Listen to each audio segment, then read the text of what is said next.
that's supposed to be the samsaric somebody of herself, maybe, I don't know. But just what does that represent, and what are we trying to achieve by practicing with her, please?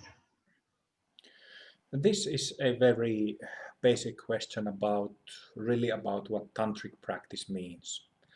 And especially there are different kinds of tantric practices, and this is about deity practice. So uh, in all tantric systems, including our own, there are different types of deities. So there are peaceful deities, there are wrathful or fierce deities, then there are deities related to passion. Wrathful ones mostly related to like anger type of negative emotions. Then there is passion deities, closely related to desires, any type of desire or craving or even addiction. Then there are healing deities that are particularly have a healing flavor. Having said that, also peaceful deities have that healing quality to them, but there are specific healing deities. And in Buddhism, medicine Buddha, Bhai Satya Guru is, the most well known. And by Satya Guru, medicine Buddha can be practiced without empowerment. In our Tantra, we have wrathful medicine Buddha, Dorje Gotrab. Dorje Gotrab, that's Tibetan, and in Sanskrit the name means it's Vajra Raksha. Raksha means shield, so it's like a indestructible shield, what Dorje Gotrab means.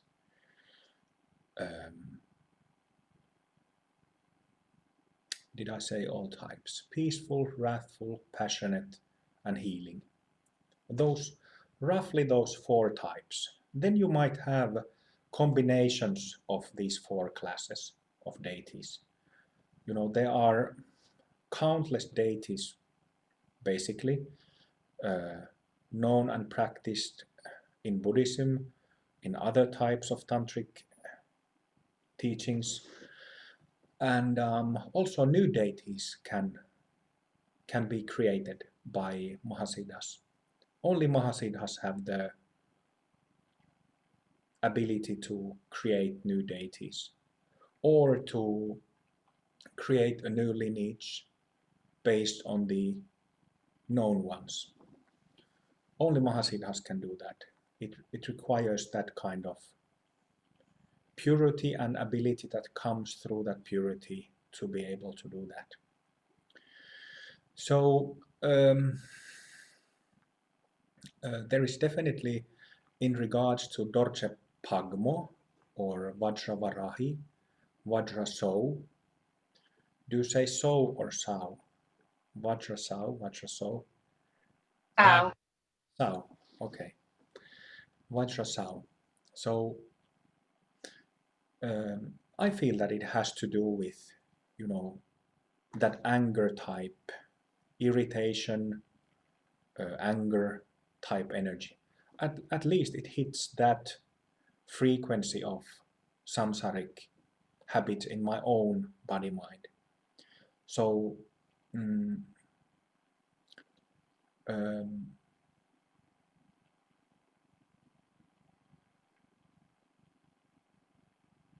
I'm trying to think what you ask and how I will make this relevant to your question. So what happens is that we are talking about, with any type of Buddhist meditation, we have always two principles: shamatha or shine in Tibetan, and Vipashyana or laktong in Tibetan. Shamatha and Vipashyana.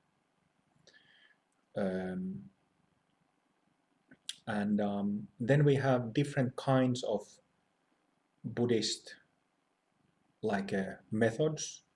We have sutra and we have tantra. So sutra means not having empowerments, not practicing guru yoga, not having empowerments for deities, so therefore also not practicing deity yogas. So in sutra, it is said that in sutra you rely on your own effort and you generate your own insights without any external help, in the sense that you're not tuning into a guru who would help you to illuminate your mind and recognize your mind, and you're not either using deities that help you to do that. So you only rely on your own. You read the texts and receive instructions from the meditation teacher, and then you apply those instructions and generate your own, get insight based on how much effort you put into the practice. And then we have Tantra. We have empowerments, we have Guru Yoga, we have Deity Yoga, that we use to get to the same result that the Sutric practice methods also have the potential of getting to. So it is said that there is Sutra method, there is Tantric method, and there's actually also Chokchen method. So, in Chokchen, Chokchen is the pinnacle of Tantric path. So in like a pure Chokchen approach, the teacher, the representative of the lineage, points out the nature of mind, gives the so-called direct introduction that allows the student or the practitioner to recognize his or her Buddha nature. And then the student is given some practices how this recognition of Buddha nature can be renewed. So we have Sutra, Tantra, and Chokchen. All three have the same goal. Goal is no different. And like I said, in Sutra and Tantra, both methods speak of shamatha and Vipashyana. And your question is about what we are doing with Tantric deities. We are practicing Vipashyana meditation with Tantric deities. And this means that, like I said, developing clarity of mind through peaceful deities, recognizing the clarity of Buddha nature through peaceful deities, removing negative emotional habits such as anger, blind desires, anxiety, fear, through wrathful deities, and so on. Or healing the body, if there's some healing the body or healing some damage in the mind, in the psyche, through medicinal deities. So we are actually practicing Vipassana meditation, but it's Tantric Vipassana. And this is something that, is too rarely discussed, because just recently there was somebody posting at Facebook not understanding this, that Tantric practice is also Vipassana practice. But really, the correct view is that all three, Sutra, Tantra, and Chokchen, have the same goal, but methodologically, the external aspect, I would say internal aspect also to a significant degree, is different, very different. But nevertheless, the same principles in all approaches, Sutra, Tantra, and Chokchen. Did that answer your question? I think almost. I suppose it's more about what we're technically doing while we're doing it.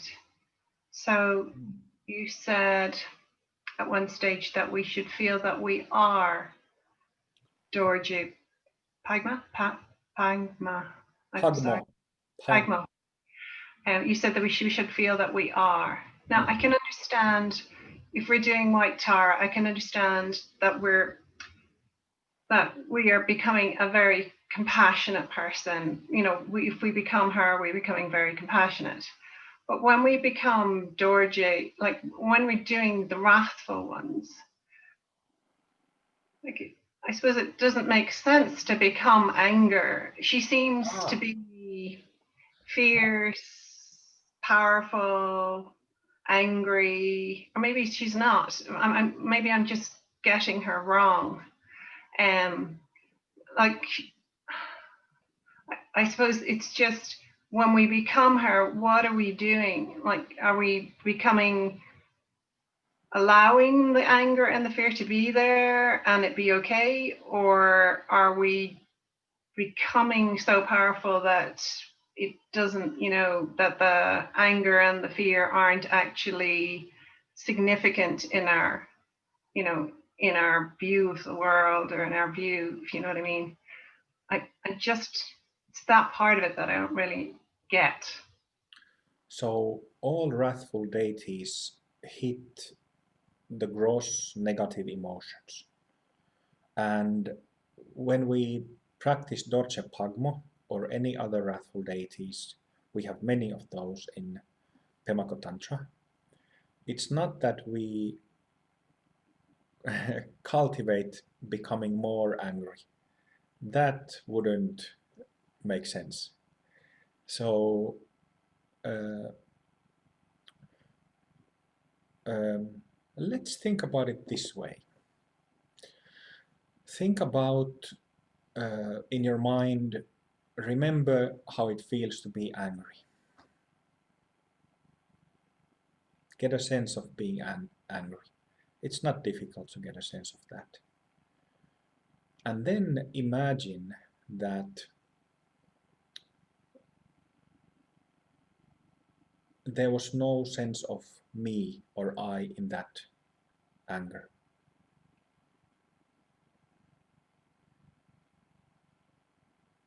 What do you have left? You still have that energy, but there is no me in it. There you have the answer. So anger is a blinding emotional state, samsaric emotional state, because there's me in it. There is, it's a completely dualistic, gross dualistic experience that splits everything in two. I am angry at you, or, you know, I'm angry at them. I'm angry at my boss. I'm angry at my child. I'm really pissed off at that guy because he drove his car in front of mine. So what I was trying to point to with remembering anger and then removing I or me from the equation is that you are left with dynamic energy. There's no me involved, so it's just dynamic energy. It's power. It's a force. It's a dynamic energy. Do you understand? So, so the purpose of Dorje Pagmo or any wrathful deity is to remove that I-ness from those gross emotions. Then you are left with dynamic energy, pure dynamic energy. And this is an important point to understand that, you know, Mahasiddhas or Buddhas, fully enlightened beings, are not passive beings. They are active and dynamic. You know, we have many biographical accounts of enlightened masters, and you can see from these accounts that they were not passive people at all, very active, very dynamic, and acting when it was necessary, when it was needed. Okay? Acting on different situations, reacting to different situations, rather than just when some situation came to them, they didn't remain passive sitting, not doing anything about it. So it's important to understand that even though I'm watching Dilgo Khyentse Rinpoche's picture just over my work table, and I remember just recently I read his short quote where he said that, you know, being a Buddha means being without negative emotions. So you don't have any negative impulses anymore as a Buddha. But this doesn't mean, you know, staying idle and passive. It means that, you know, that energy, that dynamic energy that is distorted by the sense of meanness, sense of self in samsaric mind, becomes this source of dynamic power and dynamic action that then can be used without that dualistic positioning. So that's what we are doing with tantric deities, wrathful deities. Thank you. That's very helpful. Very, very good. I think I have a kind of a fear of anger. So, and I tend to push it down rather than actually examine why I'm angry, or you know, because I feel that it's safer to push it down. But I think actually if I could allow myself to see it and to use it in a good way, I would be maybe a bit more, it would be more helpful in my life. So thank you. It's very good. Yes, and a fear of being angry. I think that's a quite common fear because, you know, for many of us, our story is that we haven't been taught about emotions, and we were not taught about emotions in the sense that we weren't allowed to express our anger, or, you know, stop crying, boys don't cry, you know, this type of thing. So what is really useful, and this is what we do with Rushen practice, is that we accept our samsaric emotions and let them out without having a lid on them. So we don't necessarily, you know, Rushen is a wonderful practice because those of you who don't know what Rushen is, it means that, you know, you have a space, room, and then you allow your subconscious mind that holds all this emotional baggage and traumas, you let it all come out through physical shaking, trembling, perhaps crying, um, laughing. Um, you let it all out. So you allow it to come through your body while being aware of it. So having knowing awareness as the basis, and then just letting it come out in any way or form it comes out. I think I've given some like lengthy talks about Rushen that you can find from YouTube. So that is an excellent practice to do. There's definitely a lot of benefit in doing that, letting it all come out, because you know, these subconscious traumas, or how do you say, like you know, these are all packed in our subconscious mind. And subconscious mind is very closely related to our physical body, meaning mostly the belly area, stomach area, and then the limbs, especially legs. So what is a clear sign of successful Rushen is that your body becomes much more relaxed.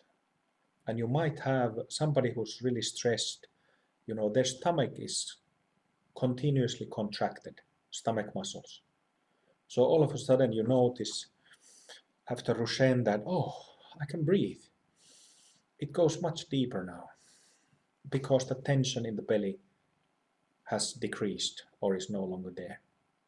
Or, one might have very achy or sore lower back, for example, or have very stiff legs because that subconscious tension is always there. Subconscious tension because of suppressed emotions. So, it directly affects the psyche, affects the physical body.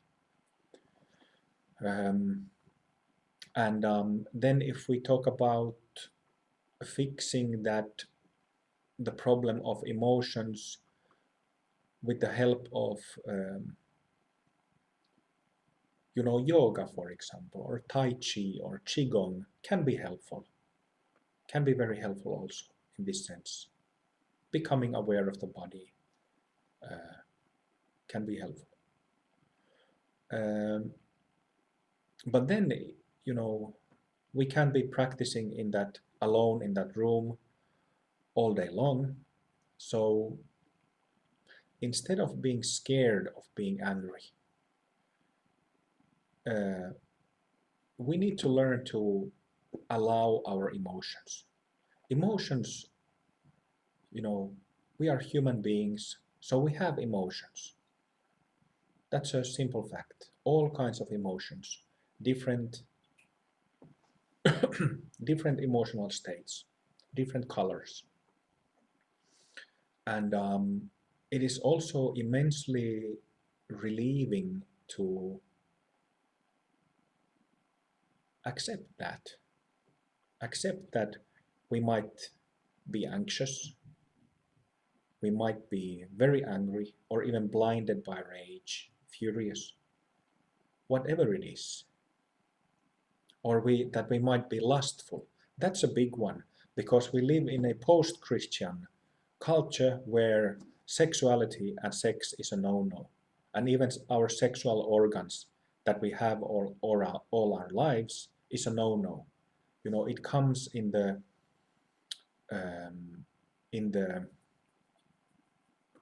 kind of like is transmitted in the mother's milk in post-Christian culture. That, well, nowadays it's a bit different than it was 50 years ago, but 50 years ago it was very suppressed. Now it's a bit more open, but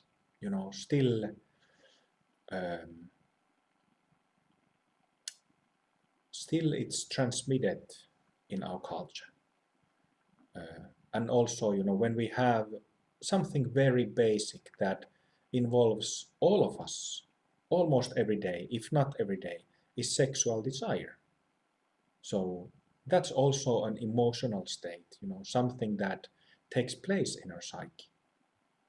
So accepting all of those, whatever is going on in our mind, rather than stay away, no, you're ruining my practice because suddenly I feel sexually aroused. Oh, no, I just wanna stay in, have a calm mind and stay silent. This is not the view of Tantra at all. In Tantra, that might be the view in other types of practices, but in Tantra we use anything and everything in our lives, including sex, including anger, including depression, anxiety, whatever it is. And also like what is that word? Hedonistic pleasures that gives us self-based satisfaction. So everything is used by tantrics. So accept it. To begin with, we need to accept that we have emotions, and that already has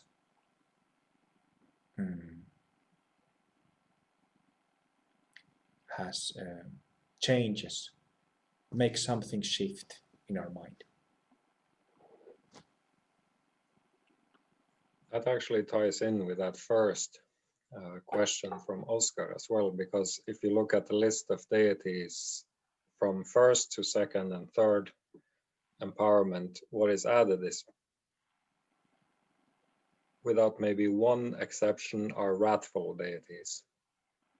So it ties in with this, what I was saying, in my experience, that it's these more primitive emotions that are dealt with.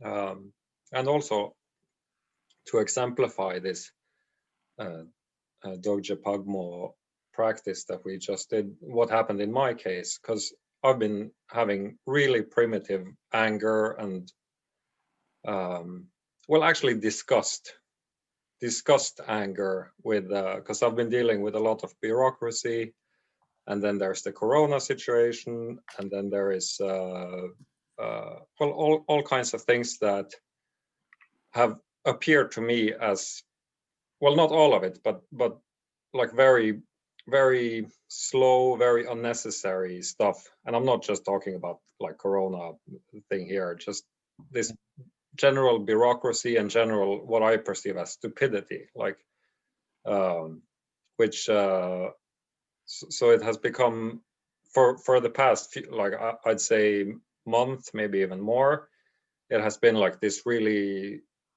growing frustration, and it carries with it that tunnel vision, which is the problem, that contraction.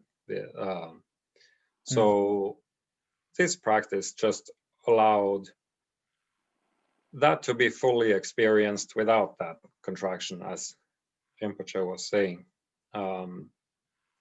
But yeah, so my point was that it's also with the, it becomes more and more necessary, at least for me, and it seems, since the system is built that way, also for others, to release contraction with these wrathful aspects that they're going to be there, they're not going anywhere, so it's best to figure out how they really arise and not how they arise based on habitual perception. And it has real power that when the skin is burning but there is no center to it, it has quite a different feel to it than when it's just pushing and pulling in every direction. Yeah.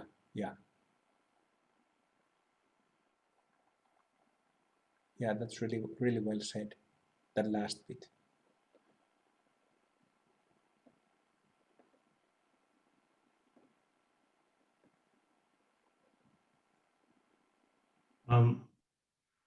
Going back to the Ru Shen and releasing, I mean, we're back in the releasing sort of trapped emotion. I'm just wondering, like, I've never been that successful with Ru Shen, and it feels like there's part of me holding back. You know, the neighbors can hear. If you do the people, there's a self-consciousness that I feel that goes along with it. And I wondered what activities other than that. I mean, what comes to mind is like being in a rock band and just screaming into a microphone or something. And I know that you and Carl went into the woods and just sort of shouted. I'm sort of trying to get at what is at the core of this sort of release that can be sort of put into into different activities. What are we looking at? Just the ability just to shout or to express, or I mean, is that really at the base of it? Different activities? Well, I mean, you said you went into the forest and shouted. I'm just wondering, like, if it's releasing aggression, would be like going boxing or something be useful, or is that then getting into aggression and sort of? No, you can use anything as long as you understand what you're doing.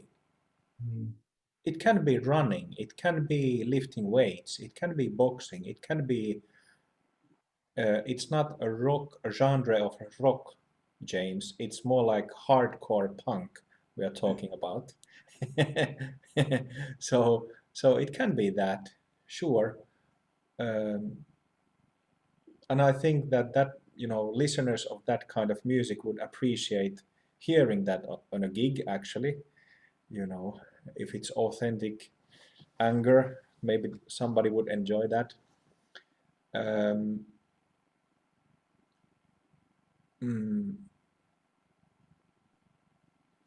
So that's exactly what is the problem. Yesterday I mentioned that even if when we do Rushen on retreats, that it's very difficult and challenging for some people to get it going, because they just can't, because it might sound stupid, you might look silly, and you just perhaps don't feel safe and secure and confident enough to shout or do whatever comes out in the presence of others. And I completely understand it.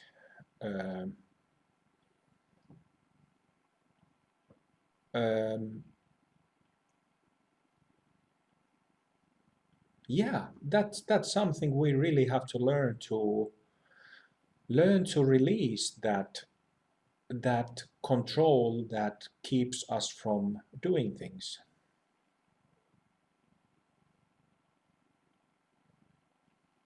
And to begin with, we need to recognize how does that arrested feel actually feel like. How does it feel?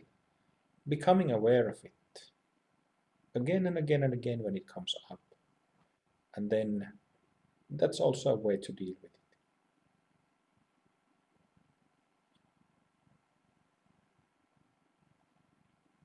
But to answer your question, it doesn't necessarily have to be shouting, vocal shouting. It can be just recognizing it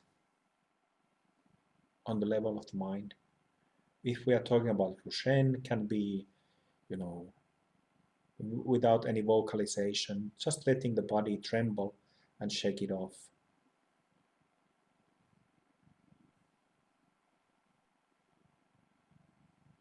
And in deity practice, there is also visualization. So shouting doesn't have to be vocal. Like what happens to me sometimes is like what happened now is that the face will make different kind of grimaces. Is that based on the emotion experienced, and there might be the feeling of shouting without shouting or making any noise, for example. Carl, can you demonstrate, please? No. It wouldn't be authentic. Oh, you are controlling. Yeah. Give us a controlled version then. I thought I that's useful actually. I can understand what you mean, and it's interesting. That might be a way into it for me anyway. Just visualizing that that outburst without necessarily adding sort of vocalization to it might be a beginning. Like you can contact very primal stuff like teeth with fangs. It just comes naturally. This we have it just like wolves have it, like these facial expressions that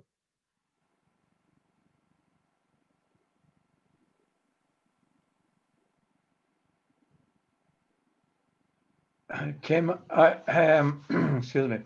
I went for a walk during the break, and on leaving the house, I was in the zone. I was really in a lovely spot. But in walking around the park, there's a narrow footway, a footpath, and with safe distancing and that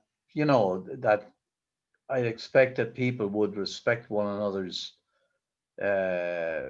zone and privacy and that. But when I was walking, a guy came from the park onto from the grass onto the walkway, about 10 yards in front of me, and proceeded to walk straight towards me. And he wasn't giving ground at all. And I could feel this primal anger coming up in me. I stepped off onto the grass because I want to protect myself, right? But in doing that, I realize that I'm giving up power here, right? And when I step off and this comes to me, I can see that it's an ego thing, but the anger is there. Now, it dissipated or disappeared very, very quickly. At least I think it did, because I just realize that, in fact, that if I engage in this, that this is going to happen to me every 100 yards or 100 meters where people are coming close, because that's what's happening.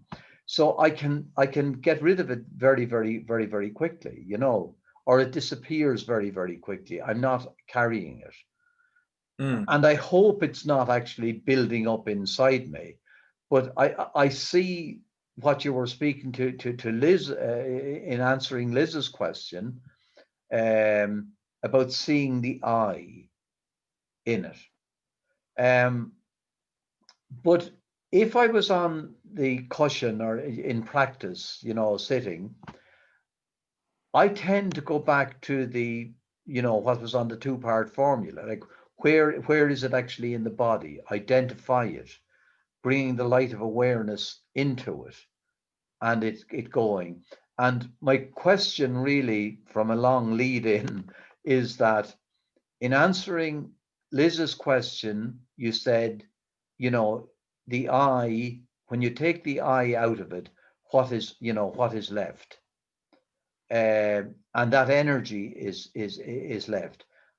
What do you do with that energy that is actually just left there? At that stage, I'm not bringing the light of awareness on it. It is just actually there. Yes, it is just there. But perhaps I didn't understand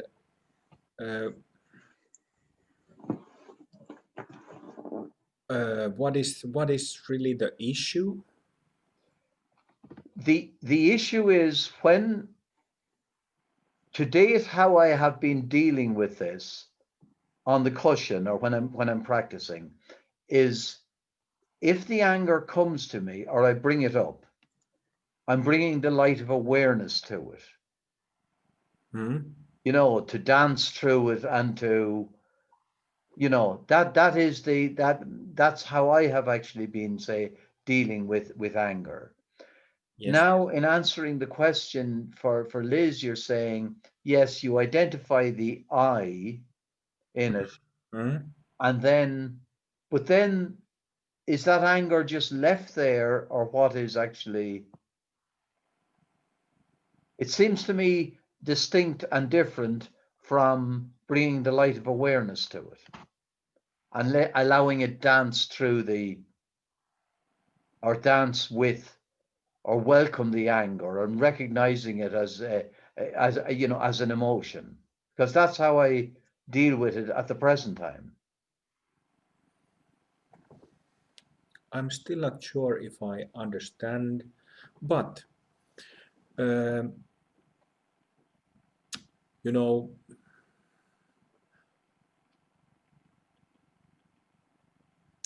In the second, we have a bodhisattva vows. And the second one is, the first one is, I have to start from the beginning so that I remember. I vow to liberate all sentient beings. I vow to end all. end all self-based confusion. Self-based confusion. So,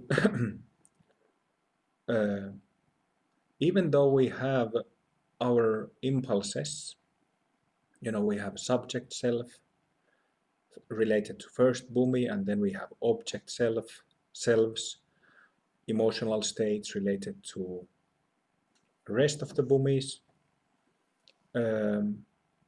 So the experience of releasing selfing, the, how should I say, quality, we are still practicing Vipassana, but it's I often say that the terrain changes. So, but nevertheless, we are releasing that I-ness or me-ness from everything. Was this what you were asking? I'm not sure if I understood. Well, yeah, my understanding of Vipassana to date, as I am practicing it, that if something comes up for me, I look at it, I identify it where in fact it actually is. Physically, where it is, and I bring the light of awareness through it. Yes. That's how I actually deal with it, right? Yes. In answering Liz's question, you were saying that you identify the I and you are left with the actual emotion. Yes, but it's not the same emotion. That's the whole point here, that if we talk about anger, for example, that's what I was saying, what I just said, that the all of the 10 bhumis, the whole mind, the reason why we have samsaric experience is because of this contraction, being squeezed into a knot, K-N-O-T, of meanness. So when that I-ness, me-ness is completely released from that emotion of anger, you're not left with anger. You're not left with a negative, destructive emotional state. You're left with dynamic energy. Okay. So it's the same energy, but it's purified, it's transformed.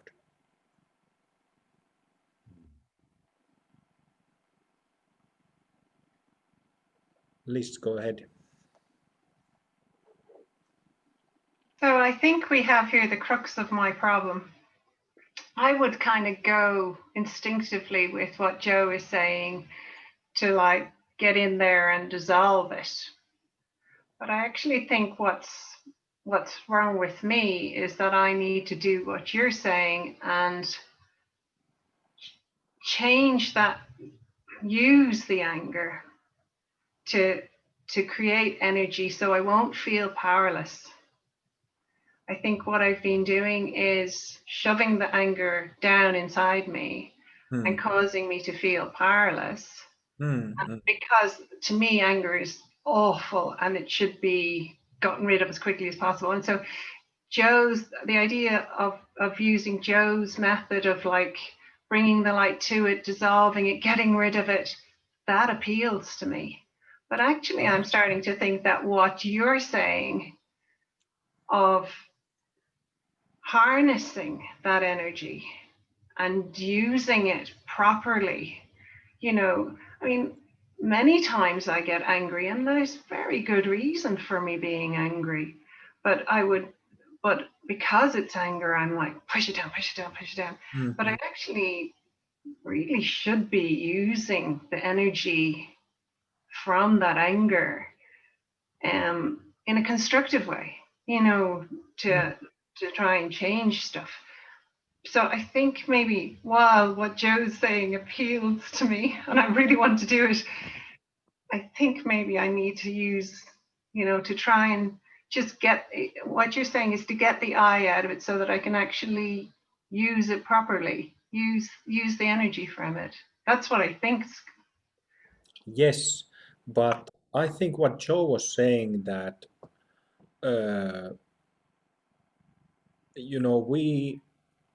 this is it. So we are talking about Vipassana practice again.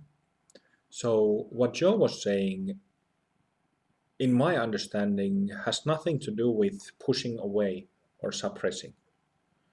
And this is crucial. So Joe was expressing in his own words, you know, uh, how he deals with, for example, anger. That he simply feels that anger and feels that sense of meanness in anger, which releases that sense of meanness. This is an empowering experience because this has nothing to do with pushing away or suppressing.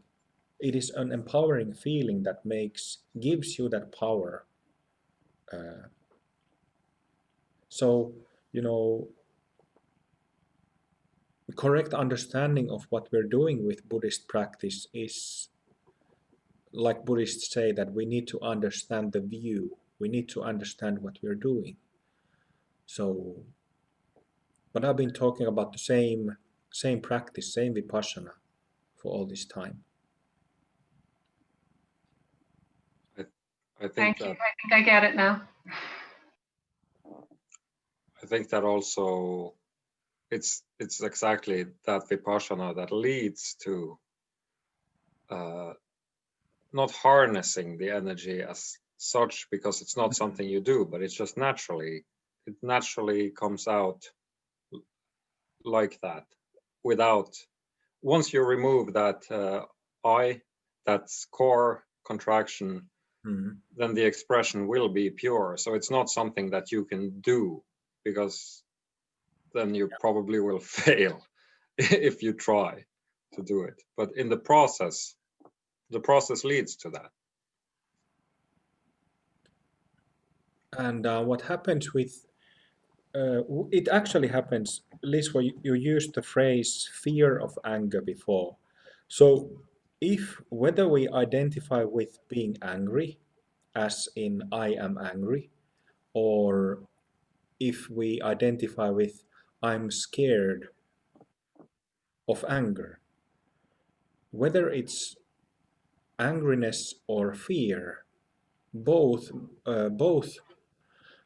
create this sense of meanness there. And that's here. When we identify with emotions, there's a hook that attaches, even if the first bhumi is open, there is kind of hook attaching to the space behind the eyes.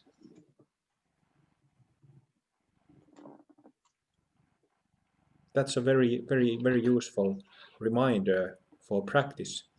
Those of you who work with, anyone up to a significant degree of bhumi perfections, that's a very useful advice, because this hook gets attached to the first bhumi location on and on and on. So it's useful to become aware of that here, just like you did with two-part formula that led to the opening of the first bhumi. And I think, Kim, that is the type of awareness I'm feeling when I meet the people when I'm out for a walk.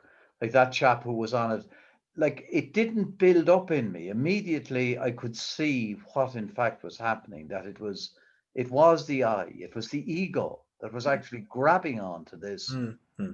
And I suppose I'm conscious of this because throughout my life, I would have allowed things like that build up inside me.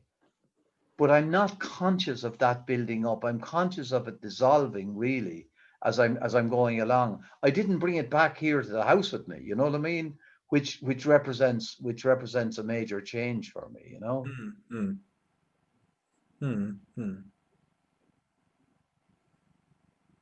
Might come back because that's exactly what I've been carrying it around lately, like that kind of, you know, I mentioned primitive. It's that kind of take a gun and go somewhere, and just that kind of energy, that kind of anger.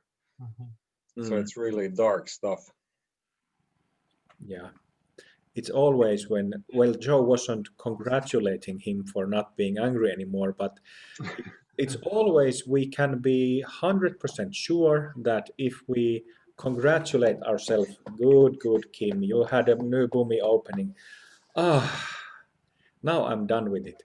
If you have this type of, how do you say, confirmation you make in your mind, you're 100% sure that you are already fucked. You know, take my word for it. You will see. Kim. Yes. So when we're talking about the anger there, like earlier you were saying, like, you know, a Buddha is someone who doesn't experience negative emotion. Was that what I was saying? Yeah, I think so. Unless I Buddhas. Yes. Yeah. But you know, in the context of the deities, the anger or more the wrath, you know, that's associated with certain deities is not a negative emotion, right? It's a necessary emotion in, you know, in the right context where you know, where you face a threat, or you know, it's as in it's not ego based, it's survival based, you know. Yeah, so do you, you know, you don't classify it as a negative emotion, like, do you, or do you? You don't what? Do you call it a negative emotion? Do you classify it as a negative emotion? You know, after the self has been released from it. Mm. No, because there's no negativity in it. Yeah. Look at my hand. You know, I have normal male hand here, and my hand, like your hand, has muscles in it. Now I squeeze those muscles. That's a dynamic action. Mm. That's dynamic energy in this physical, what I'm doing, physical squeeze. And that's it. No self in it. Yeah. Just a dynamic action. Same thing with emotionally with what we are talking about. When emptiness insight into empty nature of mind advances through conscious recognition of emotions, of effortless recognition of the basic state, you know, we just get rid of the baggage. Then we don't have that dirt, that self-based poison in the system anymore. That doesn't go around like dirty laundry in washing machine. This is what is meant with Buddhist freedom or liberation, or a significant part of what Buddhist liberation means.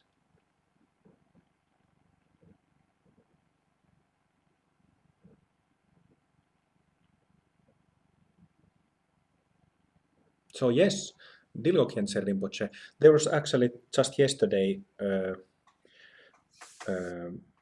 there was somebody in the Sangha or in Facebook mentioning that this somewhat widespread misconception nowadays that it wouldn't be possible to get rid of or release all negative states.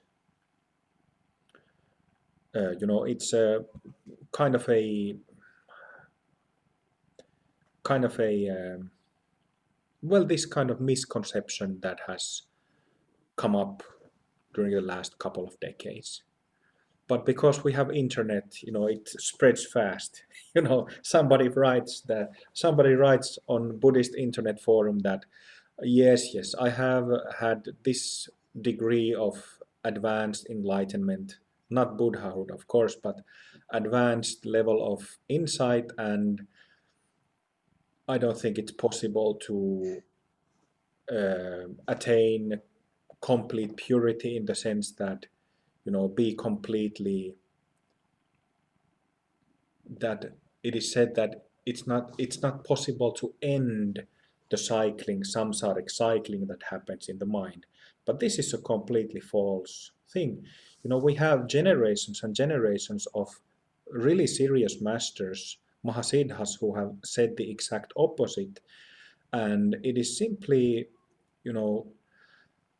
because as human beings we have the capacity to remove our delusions. Dogs can do that. Even if Buddhism teaches that all beings have Buddha nature, cats and dogs cannot cultivate their mind simply because they have the energy body and the psyche, the mind of a simple animal.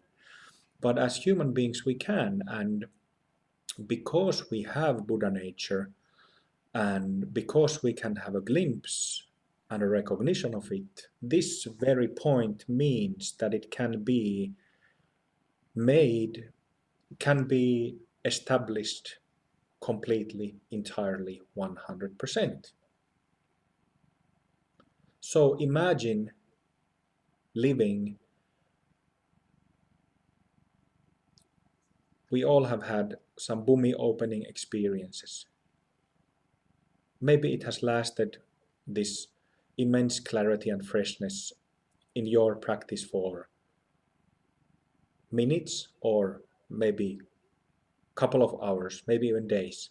Imagine that experience never stopping. And then that's Buddhahood. That's what you can see, we have this bumi or energy reading in Pemako. So if you look at Dilgo Khyentse Rinpoche's or any masters of the modern time who of their photographs, you can see your own bumi recognition, your own bumi awakening, that Buddhahood shining through from Dilgo Khyentse Rinpoche's pictures. That's a beautiful way of expressing it, Kim. That's very, very clear. Yeah. And it is. This is. It really, a lot of it has to do with need for practice, and then correct motivation. In Mahayana, it's bodhicitta is the motivation, and then you just need a method.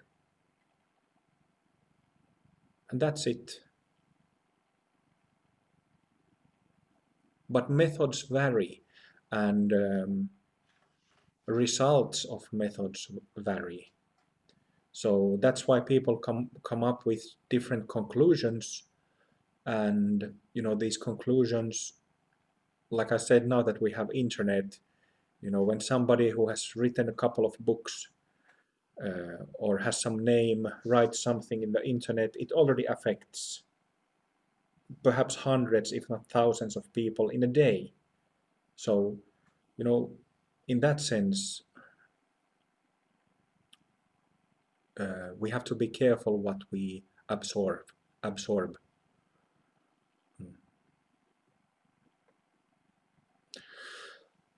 All right, we've been talking here for over an hour, so let's take 10 minute break.